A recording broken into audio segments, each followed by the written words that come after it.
Здравствуйте! В эфире телеканала «Комсомольская правда» видеожурнал «Соседи». Сегодня вас ждет знакомство с чувашской культурой. Мы увидим, как выглядела настоящая народная изба и попробуем приготовить любимое национальное блюдо. Но сначала немного истории. О том, как наши соседи из Центральной России оказались на земле сибирской, расскажет председатель национально-культурной автономии Вероника Тимофеева. Чуваши, Восточную Сибирь стали покорять, можно так сказать, это три потока. Первый поток был, это Столыпинская реформа в 1790 году, когда Центральная Россия стала известна о богатых землях Сибири, и в связи с тем, что Чуваши очень мало было земли. Как по воспоминаниям наших стариков, они говорили, что деревни располагались друг от друга 2-3 километра, а одна деревня примерно населяла 500-600 человек. Это была такая, говорили, мы жили там как Китай, а приезд в Сибирь, это обозначало, что мы могли здесь спокойно жить и расти своих детей. Причем нужно отметить то, что у чувашей фактически очень большие семьи были, от 8 до 14 детей. Это была в первую очередь большая смертность, а второе, это было поверье у чувашей. Чем больше детей, тем больше счастья. Второй поток переселения чувашей был это в 1921 году, когда в Центральной России началась сильнейшая засуха, когда не было фактически, наступил голод. И нужно, конечно, еще отметить тот момент, что в Центральной России очень мало растительности. И также по воспоминаниям наших предков говорили о том, что когда они приехали в Сибирь, они увидели, сколько здесь много леса, очень много. И они удивились тем, что можно было топить постоянно, что не было каких-либо ограничений. И третье переселение чувашей – это в 1950 году. Это когда уже в действительности наступил после период военный. На сегодняшний день чуваши проживают у нас в Иркутской области большими компактными селами. Это Балаганский, Зиминский, Тайшетский, Тулунский, Заларинские районы. В этих деревнях сохраняются обычаи и традиции своего народа. В Иркутской области изучением чувашских языков фактически не занимались. Чувашский язык, он считается очень древнейшим языком. В 2009 году он был взят под защиту ЮНЕСКО и занесен в Международную Красную книгу как исчезающий вид. Но почему на сегодняшний день мы очень плохо, наверное, владеем чувашским языком? Потому что, когда было большое переселение чувашей, детей учили только на дому. Это только разговорная речь. Чуваши были безграмотные, некоторые, они не могли передать знания не только письменности, но и чтения. В 1989 году чувашей насчитывалось более 11 тысяч. В 2002 году их становится уже 7,5 тысяч, а в 2010 году чувашей становится 4,5 тысячи. Это говорит о том, что на сегодняшний день у нас идет сильнейшая ассимиляция чувашей. И, возможно, через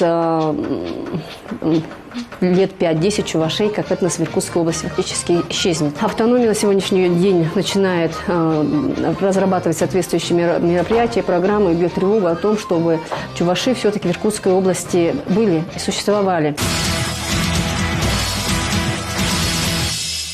Богатое убранство, уютная атмосфера и полный стол угощений. Именно так должна выглядеть настоящая чувашская изба. Ведь здесь всегда готовы к приему гостей. Недаром одна из самых любимых народных традиций – проводить так называемые посиделки. Из избы в избу переходили, во-первых.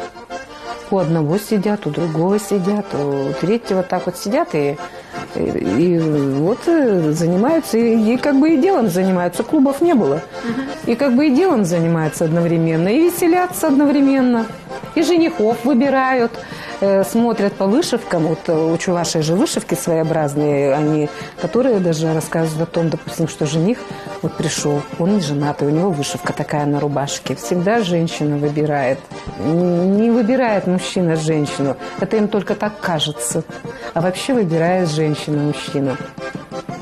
Уговорите меня пойти за нелюбимого сейчас. На посиделках женщины не только устраивали личную жизнь, но и рукодельничали. Визитная карточка народных умелец, всевозможные рушники, украшенные вышивкой. Каждый украшал свою избу как мог. Поэтому у нас чуваши вышивали, вязали, пряли.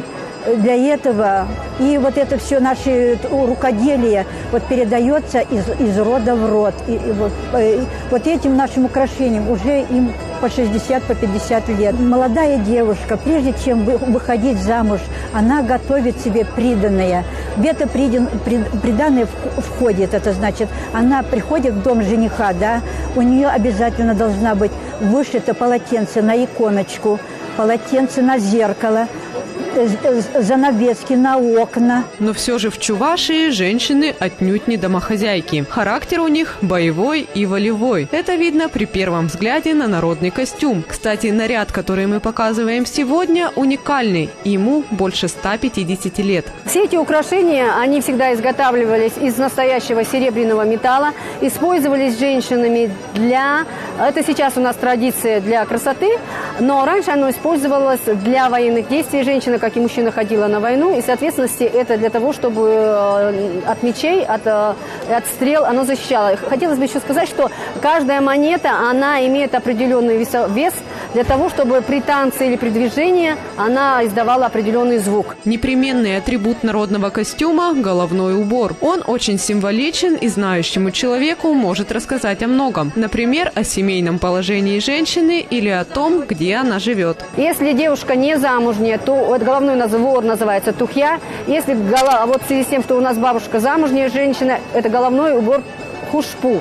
Но хотелось бы обратить еще внимание на то, что головные уборы у нас есть с такими небольшими оконечностями. Это низовые чуваши носят. И есть без таких вот оконечностей, это верховые чуваши. Хотелось бы отметить внимание, что на головном уборе у нас присутствует вот такое ответвление. Сурбан. Это также обязательно носить должна замужняя женщина. Но при всей своей воинственности и решительности чуваши очень дружный и радушный народ. Гостей, званых и незваных, они всегда встречают хлебом, солью и, конечно, веселыми песнями.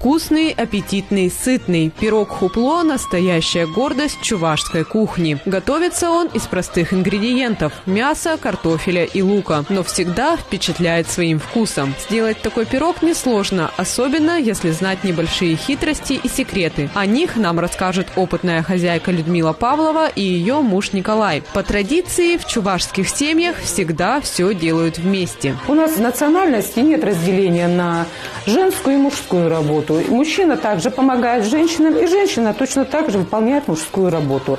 Она точно так же может идти с мужем в лес, рубить дрова, колоть их.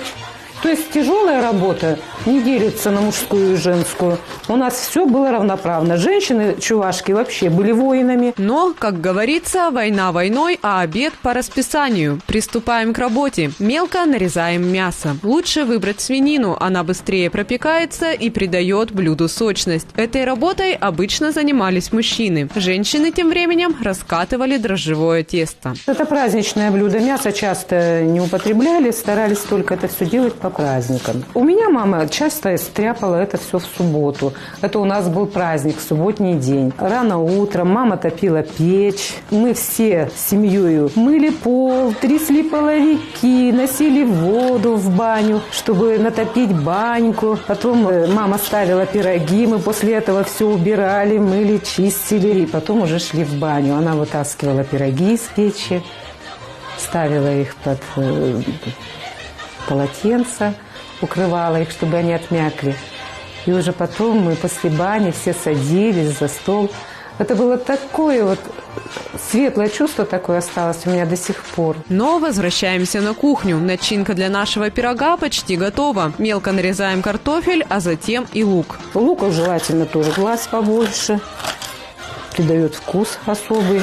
Смешиваем ингредиенты вместе. Специи в начинку обычно не добавляют, обходятся только солью. Теперь можно лепить пирог. Почему этот пирог называется хупло? Потому что вот так вот укладывается начинка, а затем она накрывается Это по-чувашски хупла-малла – это накрывать. Она сверху укрывается, и вот так вот начинает собираться пирог. В форме полумесяца. Ловким движением рук перекладываем пирог на противень. А сейчас небольшая хитрость, хорошо известная опытным хозяйкам. Протыкаем вилочкой в разных местах для выхода пара и для того, чтобы он не изогнулся. Вообще этот пирог для городских печей, духовок не годится, он может не пропечься.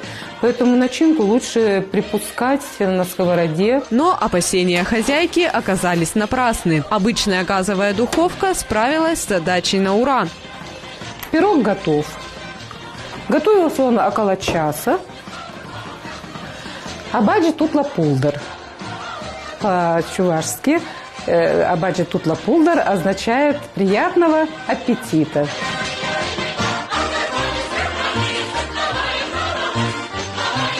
В чувашской семье хуплу разрезали старшие в семье – дедушка или бабушка. Ну а поскольку мы с Николаем равноправны, я разрезаю этот пирог сама. По традиции на праздничный обед приглашают всех друзей и знакомых. Это отличный повод собраться вместе, пообщаться и вспомнить о былых временах. На сегодня это все. Уже скоро нас ждут новые знакомства и новые увлекательные встречи. Не пропустите. До свидания.